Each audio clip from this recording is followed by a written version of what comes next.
Hi, everybody. Look who's here. It's Baby Yoda. Looks like Baby Yoda's doing what I'm doing. He's smiling, blinking. I don't know if that's what Baby Yoda usually does. Between you and me, I don't watch the Baby Yoda show. Don't tell anybody, though. I know everyone loves the Baby Yoda show. My kids love the Baby Yoda show. Um, oh, his name is Grogu. Thank you for that, John. All right. Nice to meet you, Grogu. There you go. All right.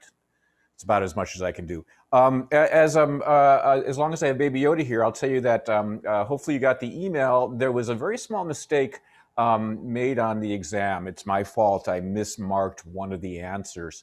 I corrected that. You can look on your email about that. It's the question on wine drinking and labeling the bottle.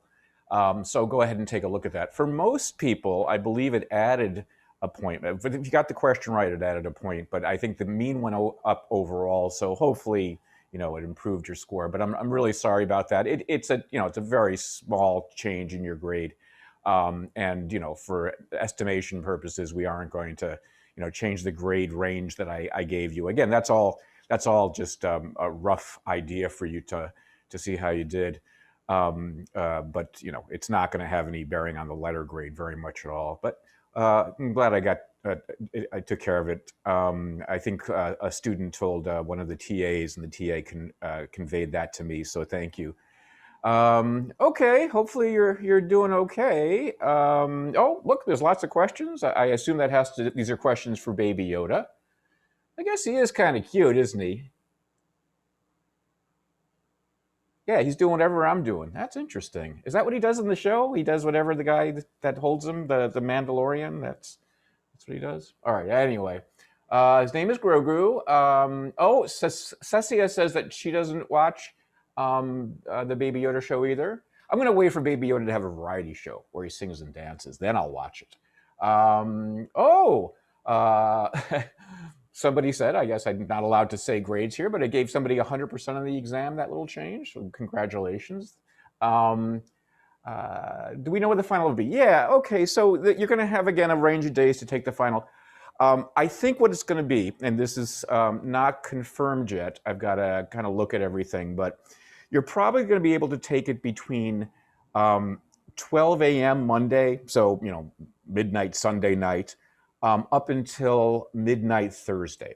And the reason for that is we have to get our grades in earlier this quarter. For many of you wouldn't know this, being freshmen, but typically we have to get our grades in the Tuesday after finals week. Now we have to get our grades in the Monday after finals week because of the quarantine situation and teaching remotely.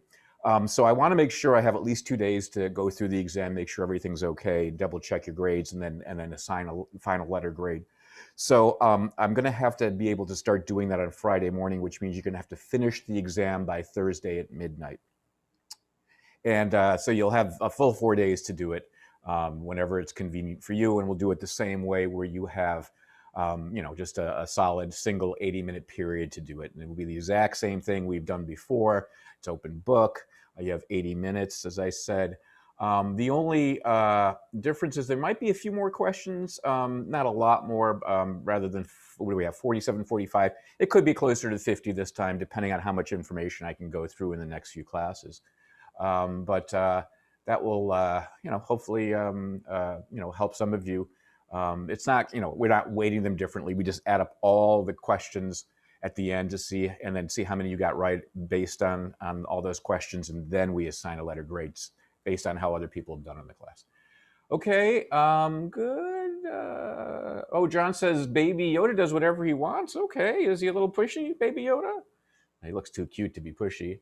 So even if I was at the bottom of an A grade range, my grade shouldn't change. Yeah, we don't assign letter grades. Remember, we don't do that till the very end. So don't worry about looking to see if it pushed you into the A range or B range or anything like that. That little change, it doesn't really make a difference. It's just giving you a general sense of how you're doing. Oh boy, okay. Okay, so Alexa, maybe I misspoke about when the exam is. It's during finals week. So today's Thursday, right? I don't know if you folks have this problem. I always have this problem these days where I forget what day of the week it is. And when I'm teaching like I am now to you folks, I can't remember if it's Tuesday night or Thursday night. It is Thursday.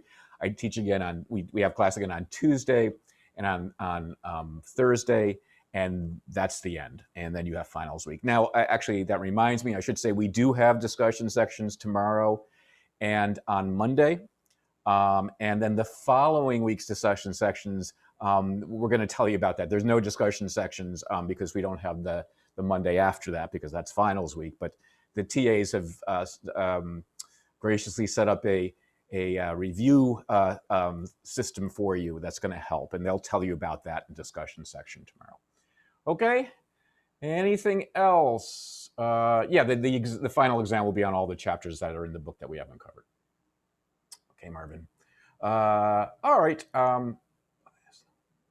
So next week is the last week before finals. Yes, Casey. That is, I'm pretty sure. Someone can correct me if I'm wrong, but we have 3 more lectures left. I mean, if it were up to me, I'd lecture through Christmas. I'd lecture on Christmas because I just love talking. As long as, and I don't even care if people are listening. I'll probably lecture to my family, Christmas and Hanukkah and all that. Okay, cool. All right, let's get rid of Baby Yoda. It's cute. I like the way his ears do all that stuff. That's pretty nice. All right, oops. 1 second. Okay. There we are. We'll keep the background, but no Baby Yoda. I don't want him to distract you with this interesting content. And very quickly, to remind you, we are discussing one of my favorite topics, but they're all my favorite topic, which is imitation. And we have done some imitation work in my laboratory, and I'll tell you why. Actually, I'm going to go through this in just a second. This next slide will tell you a little bit about how me and my grad students got interested in imitation for what we study. But let's look at the big picture here. Just to remind you, we're talking about the fact that over the last 10 to 15 years, there's been this kind of huge emerging of research on imitation. And I'm going to talk a little bit about the kind of background to that in a few slides, but just to kind of anticipate, this does have to do with something that happens neurophysiologically, which we'll talk about soon. But even without that, we're realizing that this imitation is happening a lot more than we had considered before, this imitation that we do of each other. But maybe more interestingly than that, it actually seems to serve a purpose. It serves the purpose, as we'll learn, of facilitating our social connection and also at a more fundamental level, allowing us to perceive more. And I think that this is really an interesting fact. We kind of knew children imitate their parents. We imitate each other during our interactions, our body language, that sort of thing. But we actually, even when we're not aware of doing it, we are doing it at an interesting level all the time. And it does help certain behaviors. Okay, so let's talk about this imitation. For a while, we've known that this is stuff babies do, right? You've been imitating your whole life. Yeah, there we go. There's been lots of research on watching babies imitate. And at 2 weeks of age, we know that babies can imitate things like blinks and tongue protrusions and expression-like behavior. And I should mention, this is, if you go in through an intro textbook, if you folks take intro or a perception textbook, very often they're going to show you an image that's just like this when they discuss how early we do the imitative behavior. What you're seeing there is actually a baby that is not 2 weeks old. It's probably at least 6 months, maybe a little bit older. And at that point, they really are doing very, very obvious imitative behaviors. When you stick your tongue out at a 6-month-old, they will stick their tongue out and it might look very much like that. But typically, when you're observing 2-week-old infants, you don't see, their behaviors that conspicuously. It's much more subtle than that. Because babies don't, very young infants at that age, 2 weeks old, they don't have a lot of muscular control over their faces. And their they're kind of, moving around almost randomly in some ways. You see a lot of that type of thing, and maybe you see a tongue stick out a little bit. But still, even in that less kind of coordinative state of 2 weeks old, you do see imitative behaviors kind of as over the course of time. What I mean by that is, say a baby sees somebody, an infant at 2 weeks old, sees somebody sticking out their tongue at them. What they will do is they'll do all their little baby stretching things and all that stuff, and then they'll do something like that. And if then the parent's tongue, say, moves back into the mouth, the baby will do less of that tongue protrusion. So it seems like random behavior when you watch a 2-week-old infant. But if you measure it over time, you do see that sort of imitation. And it gets more sophisticated. So as tongue protrusions, blinking, if you do that type of thing to an infant at 2 weeks old, you have to watch for a while, but they will do more blinking behavior back, and things like smiles a little bit and frowns and things. So I don't want you, when you have children, when they're 2 weeks old, don't expect them to look like this, and don't expect them to be so conspicuous with their imitative behavior. It's kind of like more subtle, but it is measurable. Okay, and they do more sophisticated things. So speech movements. So when this is probably closer to a 2-week-old infant, and when a 2-week-old infant hears somebody producing the speech sound ah, ah, they will shape their mouths a little bit like this more often over, say, the course of 30 seconds. Right? They're going to do a lot of things in 30 seconds. It's going to look a little random, but they are going to actually pose these sorts of mouth postures as they're hearing ah. And if they're instead hearing m, they're going to pose something like these mouth postures. Again, they're doing a lot of little, infant stuff. They look kind of random, kind of squinching their face and their eyes, but they'll do that every once in a while, like that. And that's what this is showing here. This is when they're hearing an m, and this is when they're hearing an ah. So they are imitating very, very early on. Now, they're not making very much sound at this point, right? That you can't hear them. But their mouth shapes are imitating like that.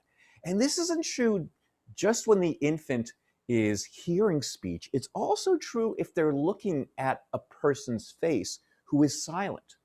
So if instead of the person, the parent saying, ah, if they go like that and then stop, the infant will, over the course of 30 seconds, more likely pose that sort of mouth movement, the ah mouth movement, than they will the m mouth movement, and vice versa if the parent is going in front of them.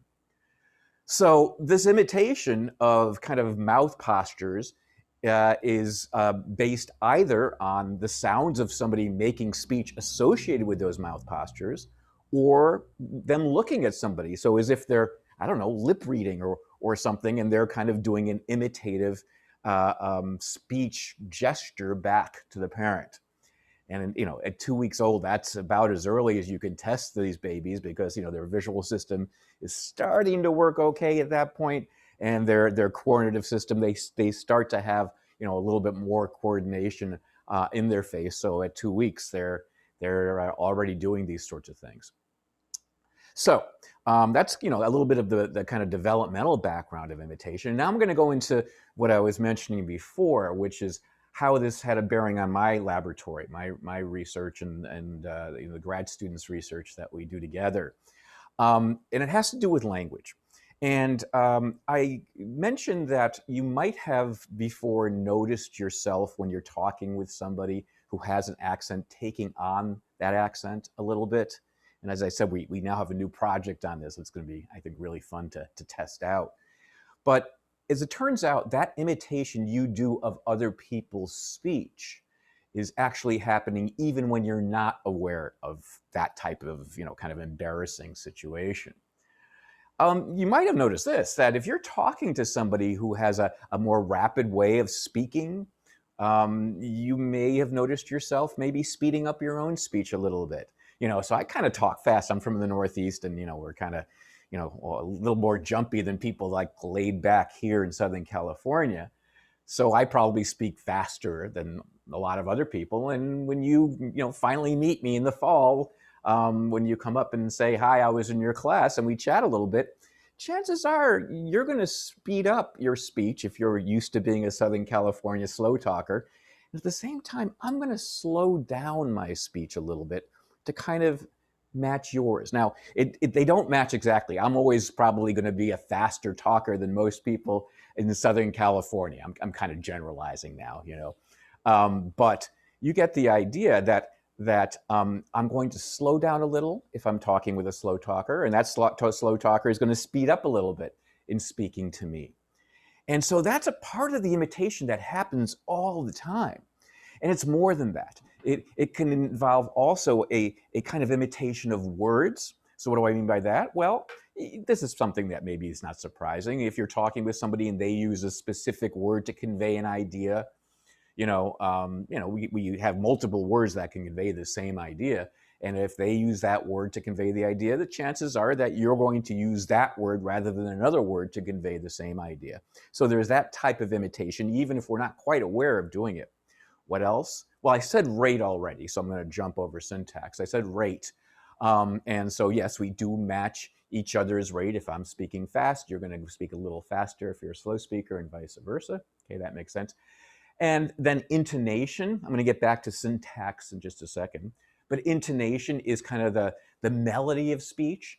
And, maybe folks that kind of talk like a monotone like this. I don't know if you've had friends that talk a little bit with relatively little animation in their voice versus somebody who has a lot of intonation. They talk from low to high.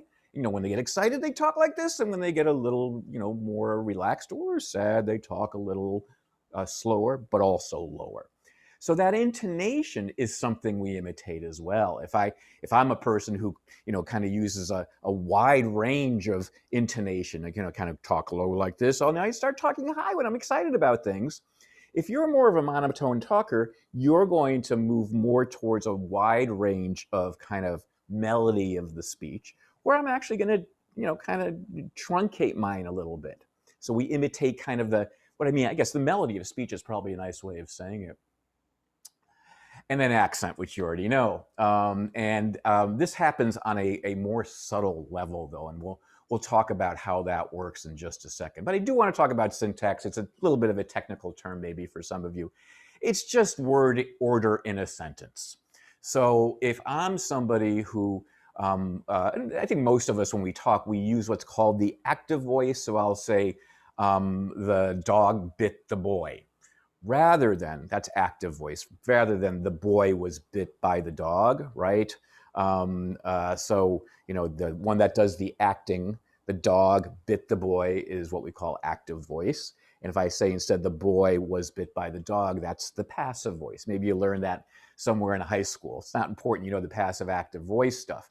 But what is important is that is also something that is imitated. If you're, talking about something and you use the passive voice to convey an idea, the next sentence I utter might also be a passive voice sentence. Okay. So that's what's meant by we imitate each other's syntax, we imitate each other's word ordering. Okay. But let's get back to this accent thing. So I talked about the very noticeable situation where you kind of are embarrassed to realize you just took on an Asian accent of some type or a Spanish accent of some type, even though it was kind of by accident, right? That type of thing happens all the time, but on a much more subtle level.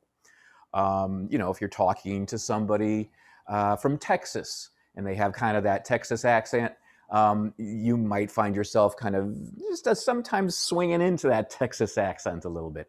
Or, if you're talking to somebody from Minnesota, maybe from Fargo, you might find yourself sometimes doing that just a tiny bit, okay? And again, it's subtle. You might not notice it. Oh, geez, you might not notice it very much, but it is something that we do all the time. And then beyond that, in very, very, very subtle ways, we just imitate the way each other talk, even if we're from the same parts of the country. We're all from Southern California, say, and we all have the same kind of general dialect, which maybe it isn't that noticeable to us, right? The valley maybe is a little more noticeable, but, imagine yourself, you don't think of yourself having an accent, even if you're from the same dialect, okay? When you're talking with somebody, their speech is going to be a little bit different. They have a different kind of set of articulators and all that stuff. Even then, you're still imitating them in very, very subtle ways, okay? So let me give you this great example. What we're talking about here are the fine grain aspects of speech. Even if when you're raised with your siblings, which is going to be, part of the same dialect most likely, because and you share a lot of the same genetics.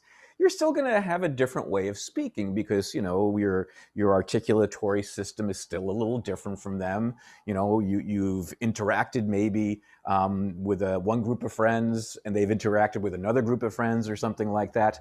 So your dialects are going to be, your fine grain way of speaking is going to be a little bit different. But when you're talking with your sibling, you do kind of get closer to the way they're talking and vice versa.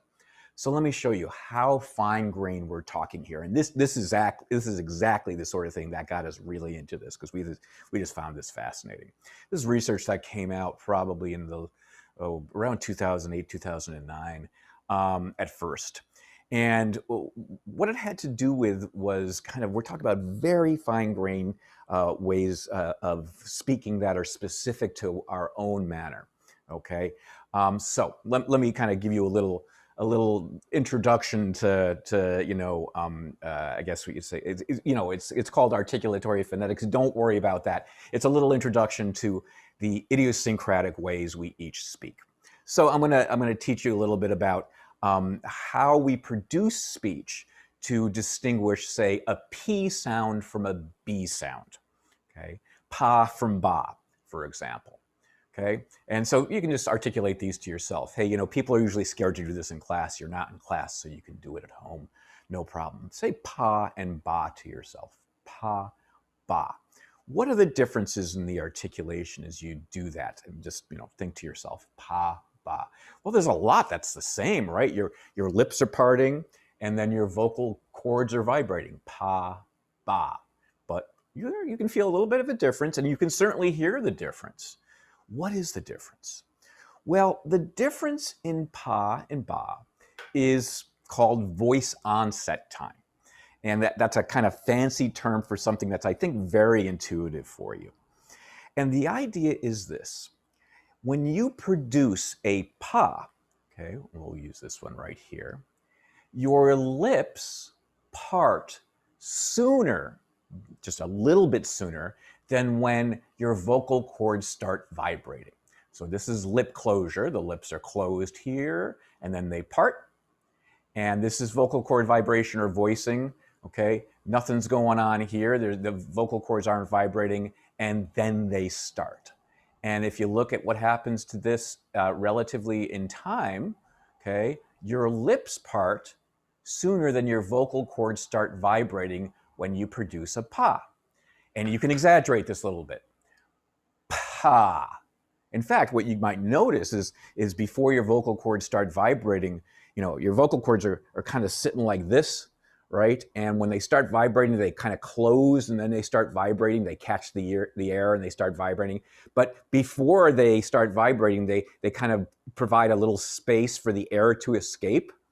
And so when you say pa, the air is escaping when you first release or you first open your lips, and that happens before the vocal cords start vibrating. In fact, you can touch that air coming out. Pa, you can feel that puff of air, and that's because the air is coming out and then the vocal cords are vibrating. That's the opposite from what happens when you make a ba sound, and that's what you're seeing here. You're seeing, there it is. What happens with ba is your vocal cords start vibrating just before your lips open up. Ba. And if you do that slow, you can feel the same thing. Ba. You can kind of ba. Kind of feel the vocal cords start vibrating before your lips open up. And you don't feel that puff of air for ba. Ba. But you do for pa. Pa.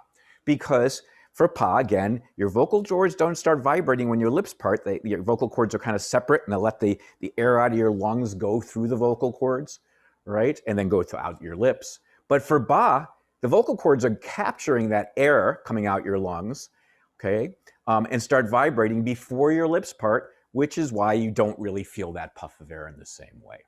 Okay, so that's cool. You just learned something about articulation. You learned something about one of the ways we distinguish pa and ba as we produce speech. Here's the thing that has to do with imitation. The degree to which we wait for pa and release our lips before we start vibrating, okay, is pretty much idiosyncratic from person to person. It has to do with your dialect a little bit, but it also has to do, as I said, with your specific muscles, your specific nervous system. It's different from person to person. So, if I'm from England, for example, and I want to make a puff sound, I remember we were watching The Crown, right? And I noticed that they absolutely do this. Please pass the pepper, Charles, right? There is more of a delay in that dialect. Pa. And that's what this is showing here. It's almost as if they're throwing in an H here. They're not, but they're waiting longer, okay, to let the vocal cords start vibrating. They're kind of opening their lips and they're waiting longer than, say, I would, being from upstate New York, right? And you can imagine, like a, what's his name? The soccer player and his wife, Posh Spice, right? Posh Spice. Beckham, right? She, when you say, what was your name before you got married? And she'll say, or what was your name on stage? Posh. And she would let the lips kind of part and then let the vocal folds vibrate late. So actually, I'm using this example as kind of an exaggeration. So you can tell where I say Posh Spice, she might go Posh Spice. Okay, we have different ways of kind of coordinating the voice onset time between when the lips part and when the vocal cords start vibrating. We all have a different extent of that. It's kind of specific to speakers. Okay? It's specific to speakers. Here's the cool thing.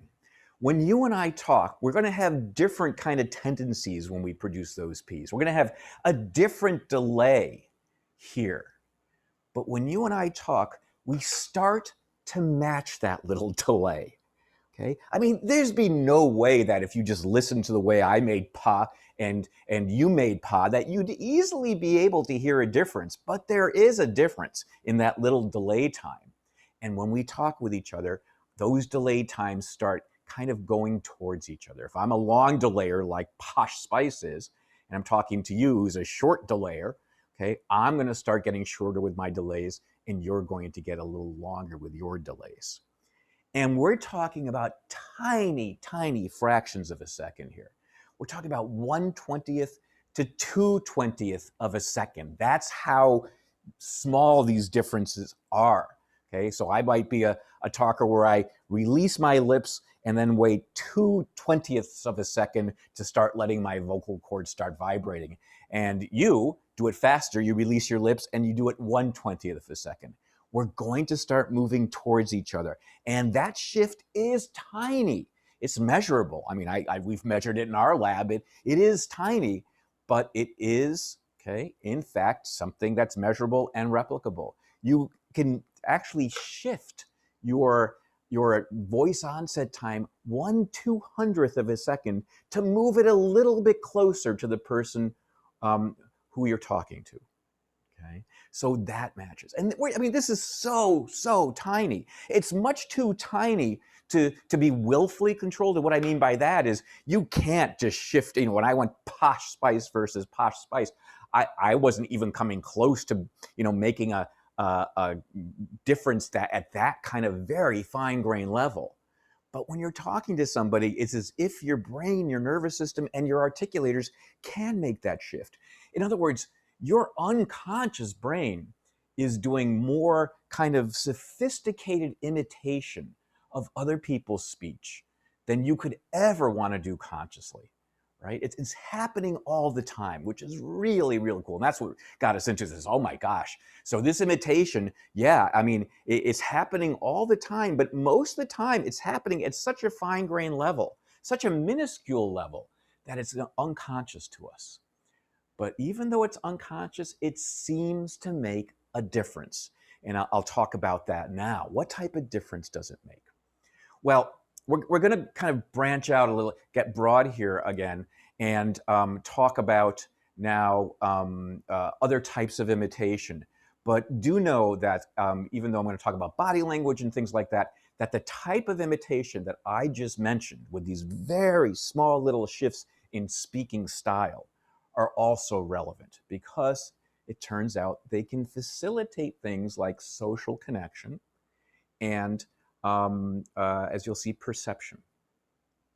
So for example, just to kind of back up, the degree to which people might shift their voice onset time, that 1/200th of a second, will depend to some degree on how much you like the other person. And we'll talk about that in a second. The opposite happens as well. So let's talk about this. This is really cool.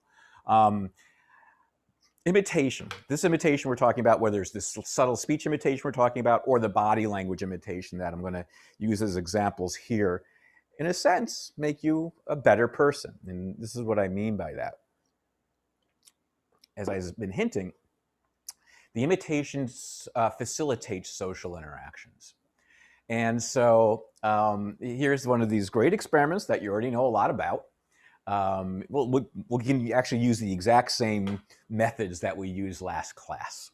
Okay, so you come into the experiment, and you're waiting outside the door of the experimental lab room, and you're talking with somebody who they tell you that they are also in intro psychology in the other section of intro psychology, just in case you don't recognize them.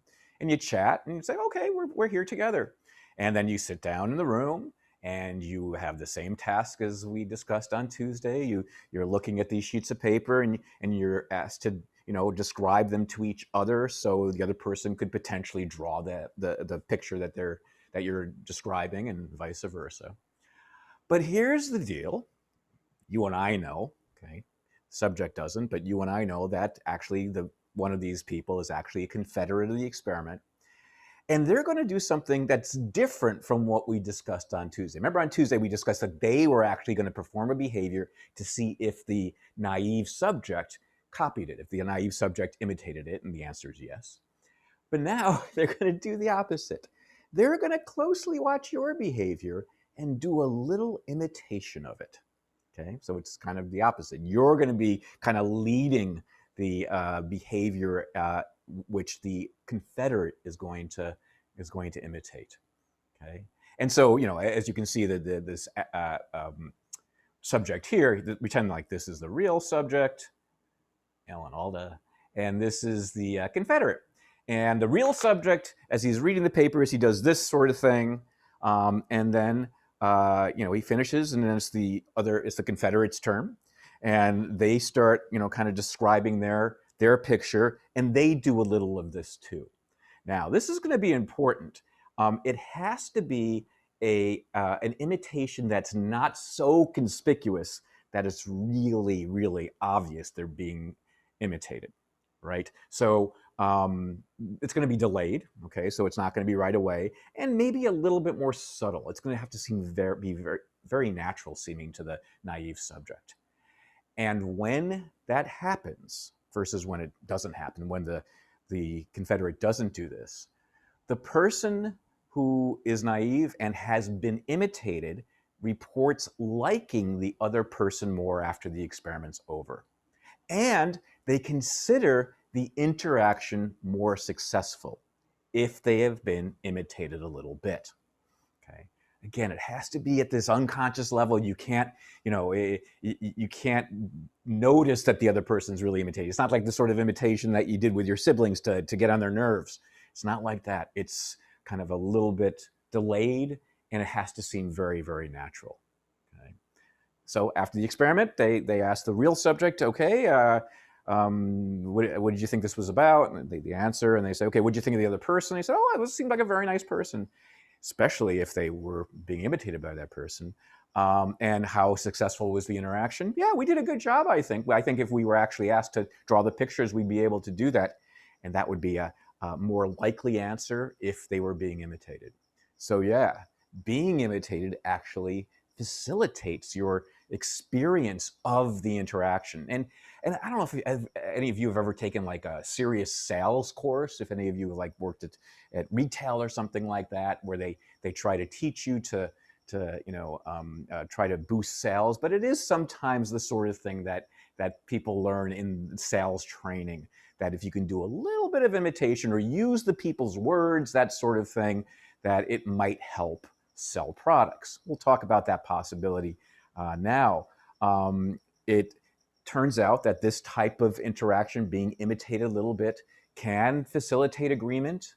Okay, so if people are maybe not trying to convey pictures to each other, but are instead having a little debate about something on campus or something like that, and the job of them is to see if they can come to some agreement or something like that. If a person is being imitated, they are more likely to be willing to compromise and reach an agreement than if they are not being imitated. Outside the lab, it's known that waitresses who are taught this sort of skill turn out to get better tips. I don't know how much that difference is, and I don't know how much imitation is involved to do that. I can't remember offhand, but yeah, it seems to work. In the sales context, being imitated a little bit will probably boost your rated enjoyment of a product that the other person is selling. So imagine we have this in stores here all the time, where you go up to someone just sitting at a table and they're giving out a new product.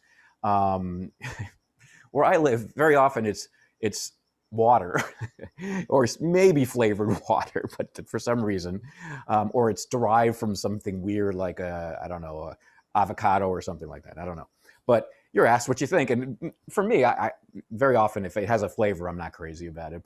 But if in fact the person's doing a little imitating of my actions, the chances are I might be a little bit more positive about the product than if I wasn't being imitated. What else? Oh, this sort of stuff, just very quickly. It's not important, the details of this, but it's what's being shown down here. Very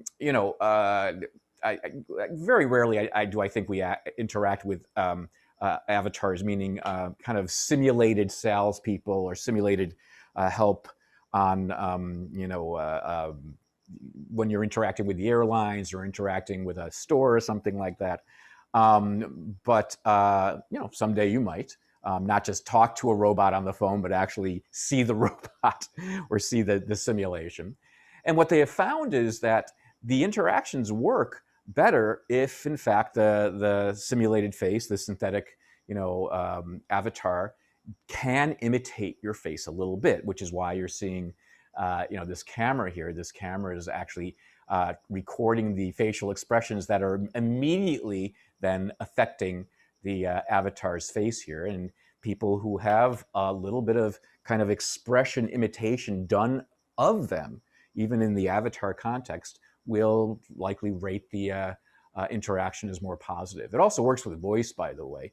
Imagine interacting with Siri or whatever as you're getting directions as you're driving around.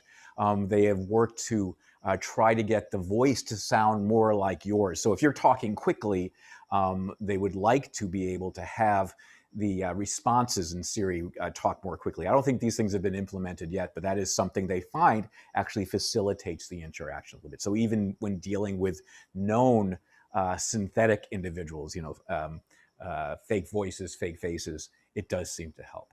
Again, the imitation must be subtle, it must be smooth, and it must be delayed. So it cannot be conspicuous. And in all these experiments, whether it is with an avatar, whether it's with the waitresses, in the supermarket or in the laboratory, it's got to be the case that people don't know they've been imitated. Right? That's going to be very important. All this has to work at a kind of unconscious level for the subject. And so once the the confederate or the avatar or whatever starts acting very conspicuous about the imitation, it can easily backfire. So it has to be very subtle and has to seem like a smooth part of their natural movement. And it can't happen as soon as you perform that action. It has to be delayed a little bit. So what about this idea? So does it really make you a better person? I mean, it makes you find the other person maybe more likable. It makes you maybe enjoy the interaction more. But does it? What do I mean by makes it make you a better person? And here's why I use that term in the book. Very well known and replicable experiment works like this.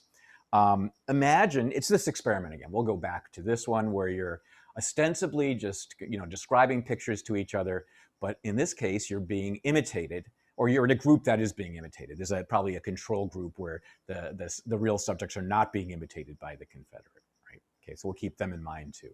But you're in a group that was imitated. You're one of the subjects that was imitated by that person. Okay, and then what they'll say, the experimenters will then come in and say, terrific, thank you so much for doing this. I'm going to now bring you your receipt so you can show your teacher that you were in this experiment and get the credit that you deserve for being in the experiment. And the other subject, the Confederate, then leaves and goes into a different room to do the same type of thing. And you sit there for about a minute. And then the experimenter comes back in, and she has a big stack of papers like this. And on the top of the stack of papers, she's got like a group of pencils, like 10 pencils that she's balancing.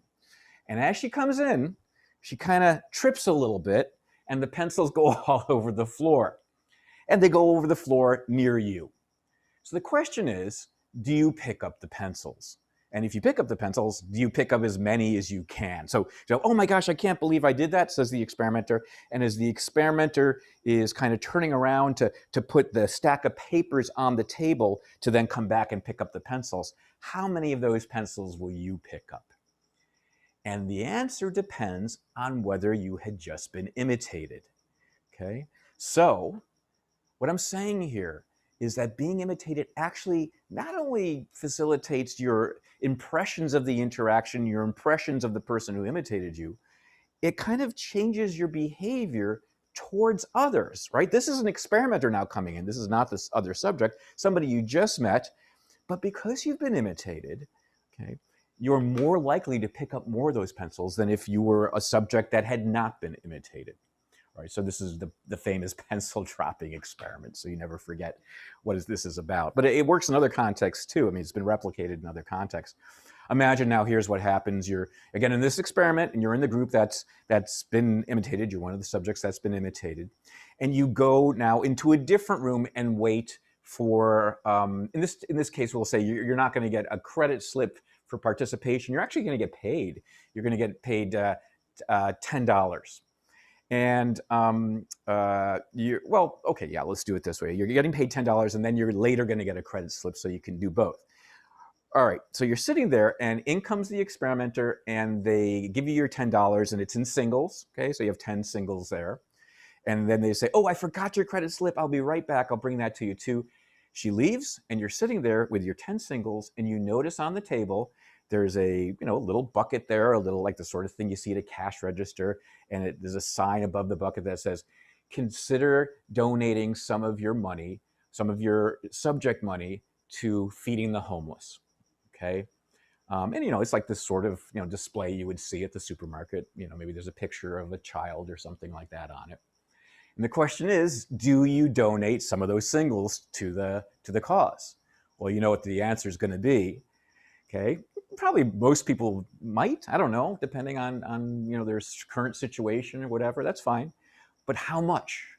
And you donate more if you were just in the subject group, if you were one of the subjects that had been imitated. Okay. In other words, what being imitated seems to do beyond, again, the interaction and your kind of evaluation of the interaction with the other person is whatever kind of collegial experience it gives you being imitated kind of generalizes and makes you to some degree a little bit more altruistic. So you're going to give a little of your subject money to strangers because you've just been imitated, which is pretty cool. Okay, let's take a little break here and look at your questions and then do a practice question.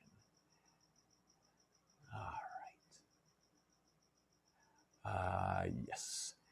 Kialani asks, so hypothetically, if someone has a naturally low voice and they hang out with others who speak in a higher voice, the person with a lower voice might progressively increase the pitch of their... You know, that's a very, very good question, Kialani. I don't know if it's necessarily the kind of basic pitch of somebody's voice that would raise a little bit.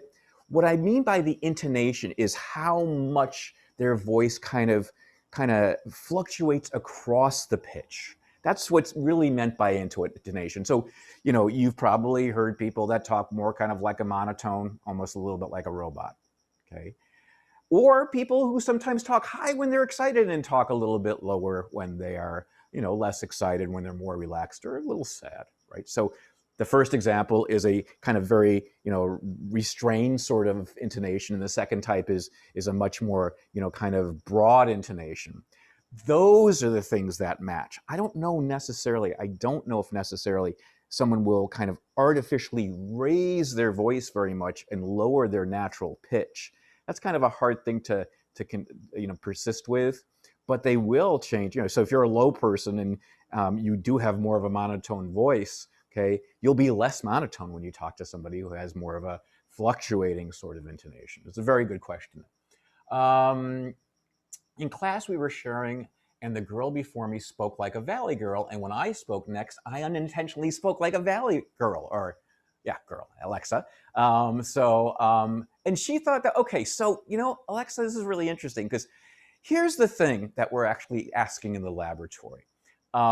We think, and maybe this is different for dialects versus foreign accents, because I know when I do this with a foreign accent, I feel really embarrassed. But I always wonder whether the person with the accent actually notices that I do it. It sounds like, Alexa, in your situation, this gal did notice it.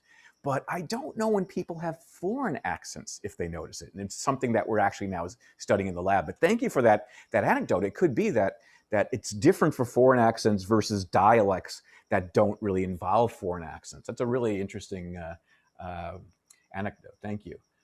Kenny says, is this why when people date each other, they start talking like each other? Yeah, maybe. Or when you hang out with your best friend a ton, you start acting and speaking like them. Well, the acting thing probably has a lot more psychology, you know, so, you know, if they're, you know, I don't know, if they're a little naughty or something like that and like to get in a little trouble, maybe you might find yourself doing a little bit of that too. There's all that kind of peer pressure stuff.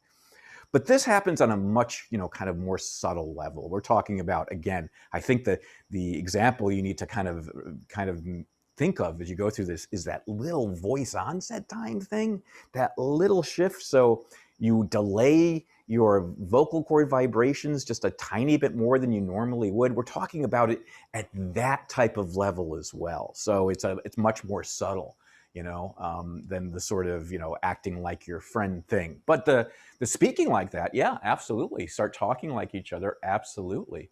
Yep. And I don't know if we're often that aware of it, but yeah, maybe sometimes we are.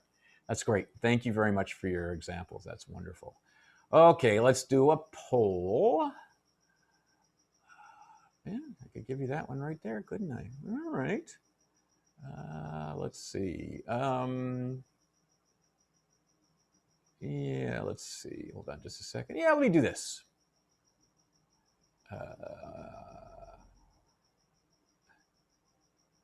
Yes. Let's talk about infants in imitation. So here's your question. Very young infants have been shown to imitate ah and m mouth movements when A, hearing these speech sounds, B, seeing these speech movements, C, reading these letters, or D, both A and B. That's a great answer, C, isn't it? There you go. Free question.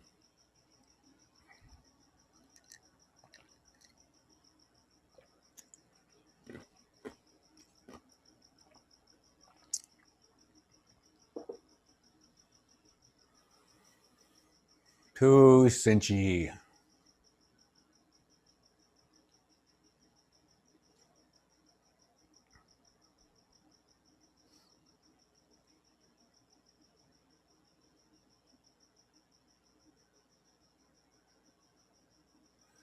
Okay, let's give you another 5 seconds, but 92% of you got it correct.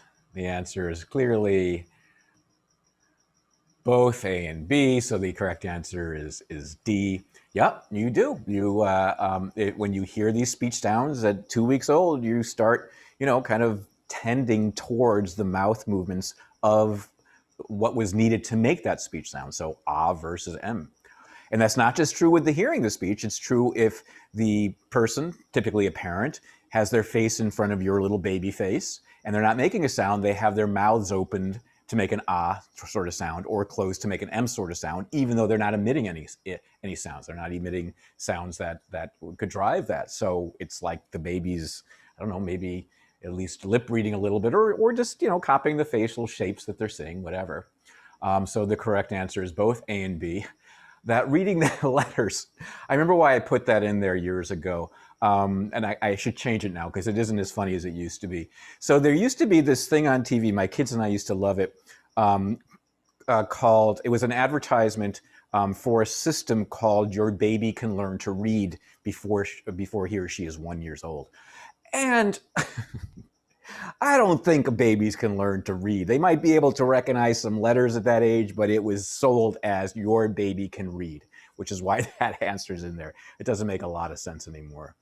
I did see one called Your Baby Can Drive at that age, and that I think is probably valid. No, anyway, all right, there's your free polling question. Let's go ahead and continue talking about this really cool stuff.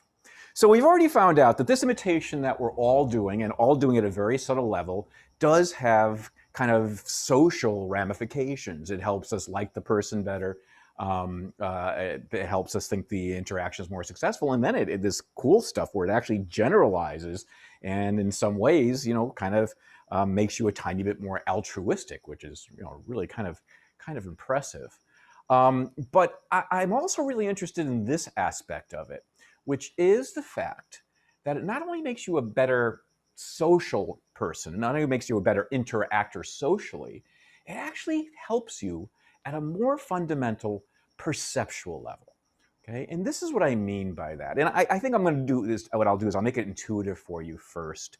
When you were a kid, or now if you learn something new, say a sport, a musical instrument, maybe a game or something like that, that learning that often comes from imitative practice then allows you to watch other people performing that game, that sport, that musical instrument, and pick out things you couldn't pick out before. Okay, and I'm trying to make it intuitive here. So when my kids were learning their favorite sports, so my older son is a tennis player. He plays for fun, but he played all through high school, and my younger son plays soccer through high school. When they were learning their sports, I remember that they would then watch on TV and they would tell me things that they hadn't seen until they learned to do some of those things themselves. It allowed them to kind of pick out nuances. And the way they learned those sorts of skills, those coordinative skills, was usually through imitation. So that's kind of a way of making it intuitive, that when we're learning a new sport, when we're learning a new musical instrument, even if we're learning a musical instrument, or we're learning more on an old musical instrument like I do, I've been playing guitar for 40-something years. There's still things I learn, and when I learn those things, I then listen to music that has guitar players in it, and I hear new things. So this is something that absolutely is true throughout your lifetime. But I'm going to talk about the experiments that have kind of sorted out the types of things that can work like this. So these are all kind of anecdotes I've been discussing. Here's some really interesting experiments where people are asked to learn behaviors that really don't make a lot of sense in a way. All right, so let's talk about this first one. Motor training. And here's the experiment. It's a strange little experiment, I have to let you know. It's an experiment where you're sitting on a chair, and you're sitting across from somebody who's going to teach you a kind of funky arm dance, like one does in an experiment. So they look at you and say, okay, I'm going to teach you to swing your arms in a funky, funky way. And they do this. And I want you to do the exact same thing. Imitate me. Okay. And as you can see, that's not an easy thing to do. That's swinging in that way, right? So it's easy to swing your arms like this, and it's easy to swing your arms like that. But here, it's a little bit in between those two things, right? So when this arm's up all the way, this one's about halfway up. And when this comes down, this one's about halfway down, that sort of thing. And you do it, and you do it for a really long time until the experimenter says, you got it, you did a really good job. And some people learn a dance that's kind of like halfway up, halfway down. Other people learn a dance where it's 2/3 of the way up and 2/3 of the way down, that sort of thing. It is an odd thing to do. So we'll call this the odd arm coordination dance or whatever. Okay, they say, okay, great, you did a great job. Thank you for spending an hour learning that funky dance. Here's the second part of the experiment. It's going to really have nothing to do with the first part of the experiment. We're going to show you a set of what's called a point light walker. Now, I think you've seen point lights in this. I'm trying to think. I'm teaching in another class where I definitely have shown point lights. But this is a situation where well, I'll tell you exactly what it is. Hopefully this video will work. Oh my gosh, it's not going to. Okay, for whatever reason, it's not going to work right now. I apologize. But what you would normally see here is if I asked you to tell me what these are, you'd say probably dots, spots, something like that, right? I'm not exactly sure what it is. I could make some guesses, a constellation of stars. And then the video would start if it were working, and I apologize that it's not. It's Zoom. And what you would see is those dots would start to move, and once they started to move, you'd be able to tell exactly what was going on. Basically, those dots are dots that have been connected to the major joints of, in this case, two people. Okay, one at the wrist, one at the elbow, one at the shoulder, one at the hip, one at the knee, and one at the ankle. Maybe you can kind of get a sense of that as you look at that image. And in this case, there's two people. Okay, and by the way, it's on both sides of the body. Okay, it's called a point light walker. Okay, because what's going to happen now is you're going to see those dots kind of move across the screen, I guess, from right to left. So for you guys, it would be that way, right? And you're basically, now that you know that it's a person walking, the job becomes, at least in principle, easy. You're going to see two of these folks walking, 1, 2, and your job is just to say whether that was the same video clip shown twice or were those two different video clips. You can imagine it wouldn't be too hard now that you know a person is walking. However, here's what happens. These are actually not, the technique I just discussed where these points of light are attached to the major joints of the body is a way to film people doing different things. But you can also do this, not surprisingly, with animation. You can start from scratch on a computer and kind of simulate what these would look like as people walked. And that's exactly what's going to be shown to these subjects in this imitation experiment. Because what they do is they create them from scratch, and it's going to look like a person. For a lot of what they're seeing, it's going to look like a person walking normally. But on some trials, it's going to look like a person walking drunk, more or less, because they're going to be walking like this. Okay, that's good. I did a good job with that. Okay, like that. Okay, and then you're going to see two of those in a row, and you'll have to say whether those are the same or different clips. Okay, it gets a lot tougher. Now you probably are anticipating where I'm going for here. What I'm going for here is that the way these clips were created was with that weird arm coordination that you just learned through imitation really, really well. Your own motor coordination through the imitation, okay, now allows you to see somebody else who has that coordination, okay? So when you're having to judge these point light walkers, if they're shown drunk, that they're not walking normal, you're not going to be good at it unless they have that relationship between their arms and legs like the one you just learned. And so your imitative learning of a very kind of weird coordinative style can now be applied to be a better perceiver when other people are making these kind of coordinative actions. Okay, so it actually helps. And that's kind of it has to be a weird experiment to show that, in fact, you can teach somebody something from scratch and they'll end up, being a better perceiver about it. And the other type of evidence that's often used to show how imitative behavior can influence our perceptual skills have to do with something that we've learned about before: facial expressions. Remember, we discussed this already. And I think I used this phrase already, blinded by Botox, right? You know that from what we discussed, that the facial expressions are imitated at an unconscious level. And I believe I also told you that imitation actually facilitates your perception. And I apologize, I can't remember if I talked about this because I'm teaching another class that has this one thing overlapping. But here's how it works, okay? So you're you're looking at facial expressions, and your job is to say whether this is a smile or a frown. And that's an easy thing to do if they're very clear smiles and frowns, but imagine they're subtle, right? So, they're like those subtle faces we saw last class with the subtle differences between, the facial features, the homogenized faces I've talked about, right? So here we're talking about faces that are, maybe a tiny bit smiling and a tiny bit frowning. Okay. In the original experiments, what they would do is they would prevent people from the imitative response that is usually used when we see an expressive face. The way they'll do that, by the way, it's very simple, is they'll have people either put a pen in their teeth, like this, or a pen in their lips, like this, and there'll be some cover story so they don't know why they don't know the real reason they're doing it. And then they'll have them look at faces.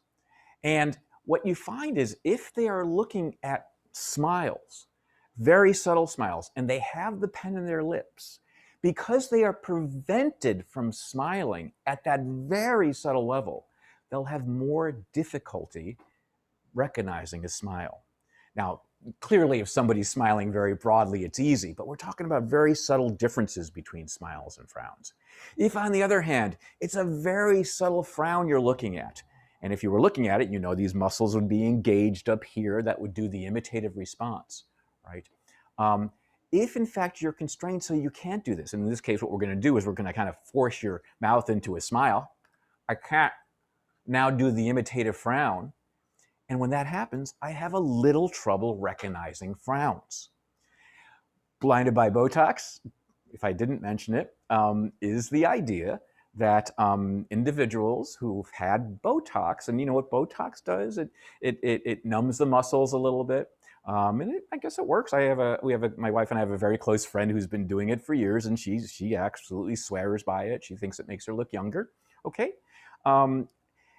It does kind of constrain one's own facial muscles a little bit.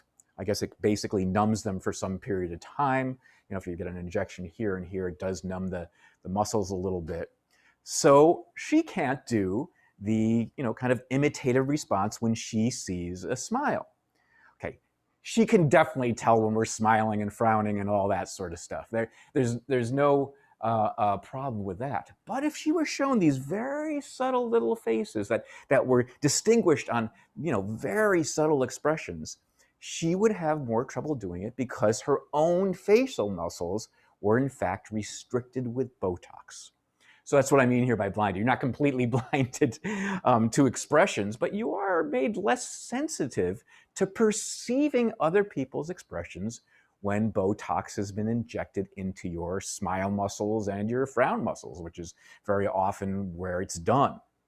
So by restricting imitation, the normal imitation that happens with facial expressions, you become a little bit less of a sensitive perceiver. So this is what I mean by that imitation that we do, even though we're unaware of it most of the time, does facilitate our perception. It makes us better perceivers just a little bit. It helps us. So that's true of facial expression. It's also true, just much easier experiment if you don't want to do Botox or you don't want to put pens in your lips and teeth. It's a very simple experiment where people are asked to look at images like this. And basically, I think in this case, it's an image of the same person, but taken from two different angles, right? And you say this is a person that's in a a posture that maybe is from a modern dance or something like that. And all we want to know is whether this is the same posture here as it is here. Okay, and it's taking it from different angles, obviously. Doesn't seem too hard. Okay, however, here's the interesting thing. As you're performing this task, you're asked to do one of two things. You're either asked to sit there while you're on a chair, maybe we'll put you on a stool, okay? You sit there and swing one arm while you're doing the task. With one arm, just swing it back and forth as comfortably as possible and respond to whether these are the same posture that you're seeing from two angles or different postures from two angles, yes or no, whatever, okay? And guess what happens if you swing your arm? You become less sensitive to whether they're the same posture, okay, when it comes to the postural differences involving arms. So as you can see here, right, these could be distinguished. I don't think they are here. I think they're actually the same posture in both cases. But it could be that in one image, she has her hand going up, and the other one, she has her hand going down, right? You'd be more likely to make a mistake and say, yeah, these are the same postures if, in fact, you were swinging your arm back and forth. However, if the legs were distinguished in posture, okay, maybe one's this foot's pointing out, this is sideways, and this one, they're both pointing forward in this one. Because your leg isn't moving as you're making these judgments, you wouldn't have a problem making that distinction. So what happens is, and so another group of subjects is clearly going to be on the stool and asked as they respond to swing their leg back and forth, right? And they are inhibited at being able to detect posture differences in legs like this. So what it suggests here is that somehow we're kind of tapping in to our motor systems as we perceive other people. We're tapping into what our bodies are doing as we're asked to make judgments of other people's bodies. This is absolutely true of facial expression, right? And this is also true of body postures with arms and legs, right? So your motor system, what we're saying here is your motor system influences how you perceive. And it's more than just, if you occupy your body, you're going to be a better perceiver or a worse perceiver, okay? It depends on what your body is doing and what limb is involved. Swinging your arms and your legs isn't going to have any effect over, your ability to pick out facial expressions, right? What's going to affect that is doing something with your own face that's going to prevent the natural imitation, and vice versa. So making these judgments on body postures while you're asked to hold a pen in your teeth or a pen in your lips is not going to have an effect that because you're not occupying the body parts that you're judging in another person. So this is a really important conclusion here. Your motor system influences how you perceive. Okay. And we're going to talk about why that might happen in just a second, but let's take our little break here, see if there's any questions. Not a lot right now. Oh, okay, Roya says we haven't seen this. I'm sorry about this. I'll show you a display like this later on, certainly. Next week I'll be showing you a display of faces, so you'll have a chance to see what I mean. But hopefully you can imagine what it looks like. It's just points moving. Thank you for letting me know that, Roya. Any questions on what we're talking about now? I know it's kind of late Thursday, but anything? Okay, well, if something comes up, let me know while we do our polling question. Yes. Okay, good. This has to do with the social kind of ramifications of imitation. And the question is, being subtly imitated in a smooth, delayed manner would likely A, make you angry, B, make you like the imitator more, C, make you like the item the imitator is trying to sell a little more, or D, both B and C. Tu Sinchi.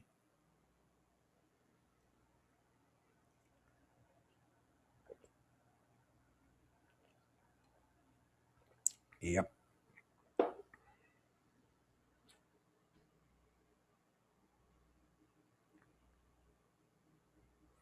You're doing great. You're doing so well. I'm going to put on my brain cap for your amusement. There we go. Yeah, I'll just give you another 10 seconds. This one's so easy. Okay. Good. All right. I'll end it and share it. And 89% of you got this correct. The answer is B and C. It will make you like the imitator more. Okay, that is something we certainly discussed. And it will make you like the item the imitator is selling. So think about me kind of trying avocado water. You know, this is like Whole Foods has this, right? They sell cucumber water for $10 in a small bottle, right? You've seen this sort of stuff. These are the sort of samples they have.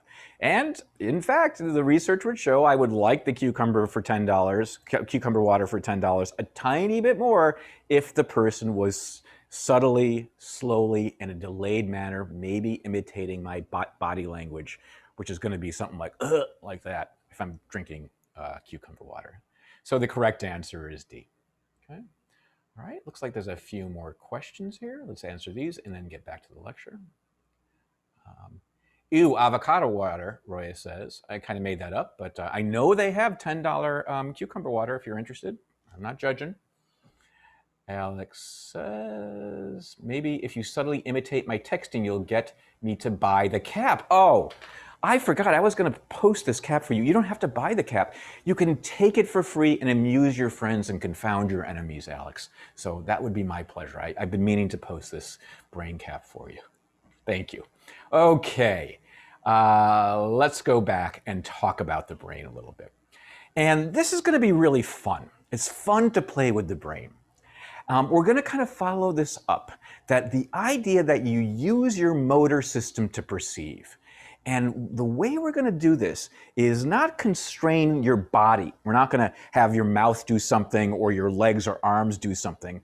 We're actually going to go in and change what's going on in that little motor strip. And I don't know if I'm pointing to the motor strip. It's somewhere here. Here, let me take my cap off.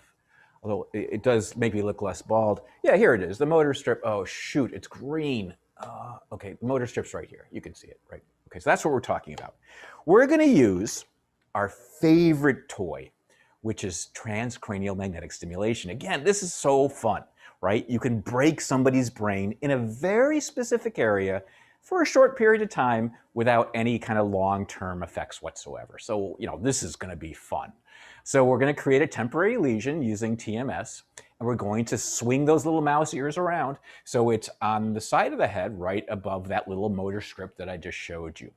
Okay, and what we're going to do is, as we do that, we're going to turn it on and affect different regions of the motor area. Different regions. Oh, shoot. Sorry, of the motor area from here and down there. Because we can get pretty precise with this toy. You know, the TMS can get pretty precise. And then what we're going to do is have you perceive things. All right. Now, this is interesting because the way we've been talking about the brain is that this is where motor stuff happens here. And when it comes to vision, that's back here. Remember the visual area, the visual cortex back here? We're not going to actually apply it, even though this picture is showing it being applied to the visual cortex. And this experiment I'm talking about now, we're going to swing the mouse ears around and just affect the motor area, but then show people pictures. Show them pictures of smiles. Show them pictures of people lifting weight and different sorts of arm and hand actions. And so let's talk about faces first. We swing the mouse ears so they're positioned right over the part of the motor area that controls our own facial expressions. Okay, this should have nothing to do with perception. This should have to do with how the motor area that controls the muscles of the face. In fact, we turn it on briefly and maybe we actually induce a little expression like that. Or something like that. Usually it's not even noticeable, but we want to make sure it's in the right area. And so sometimes readings are taken from these muscles. Okay. But now what we're going to do is we're going to show them pictures of things like facial emotions and see if in fact they are affected. And as you can tell by what's on the slide, they absolutely are. So by breaking not the visual area, but the motor area that controls the muscles, it makes people worse at recognizing emotional pictures of people. And in these cases, this is more than the Botox, by the way. I mean, sometimes you can get people to have trouble recognizing a fairly broad smile. But what's interesting, again, it is not a breaking. It is not a shutting down of visual perception.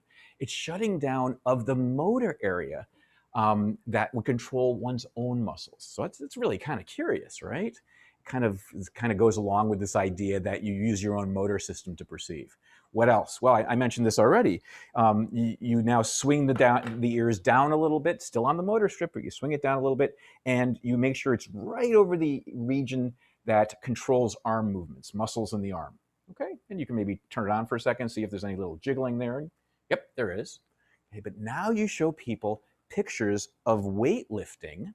Okay, just images of people lifting their arm with different weights on the side, and you ask them how much they're lifting, or maybe you ask them, is this one seem heavier than that based on the way the picture looks? And when they turn the machine on, they become much worse than that as well. Again, it's not a breaking of the visual areas of the brain, it's the motor areas of the brain. What else? Same thing for other types of actions. I'm not going to get too into the details of hand. Yeah, I'm actually going to skip that. It's the same thing as the weightlifting. It goes a little further, but I'm not going to hold you responsible for the details of it. So what this suggests clearly is that if your motor system is in any way inhibited, in any way broken, whether it's putting something in the mouth or actually breaking the brain that controls the mouth, it affects your perception of other people's mouths. If your arm coordination, your arm movements are occupied either by swinging or by being shut down using the TMS, you become less sensitive to other people's arm motions. Okay. So it seems that we do use our motor system to perceive. Now, I should mention, again, we know that, we're looking at an arm when this happens. You just aren't able to make these kind of more subtle judgments. When you make subtle judgments, it seems that you do use your own motor system, the brain and the actual muscles to some degree, it sounds like, to make us better perceivers. Okay, this is what this imitation kind of helping perception idea is about. Okay. Okay, so but what about covert imitation? I'm just going to finish on this idea. What about when we watch somebody? So let's get out of the lab now and imagine now we're watching somebody lifting weight. Do we actually activate our arm muscles when we watch somebody lifting weight, as it seems that we do when we watch somebody smile? We activate our facial muscles. And so what we're talking about here is kind of covert imitation. That's another way of talking about what happens with the facial muscles as we're watching smiles or frowns or something like that. Does covert imitation happen in other parts of the body besides our face muscles when we're watching expressions? And there isn't a lot of evidence that that does happen, at least not to the degree that it happens with faces when we're looking at smiles and frowns. However, there is a way to kind of make it happen. And I will have to wait and tell you on Tuesday what that way is about. And then we'll finish our discussion about imitation, and then we'll move on to speech and multisensory integration and to finish up the quarter. Okay, everybody, have a good weekend, and we will see you next week.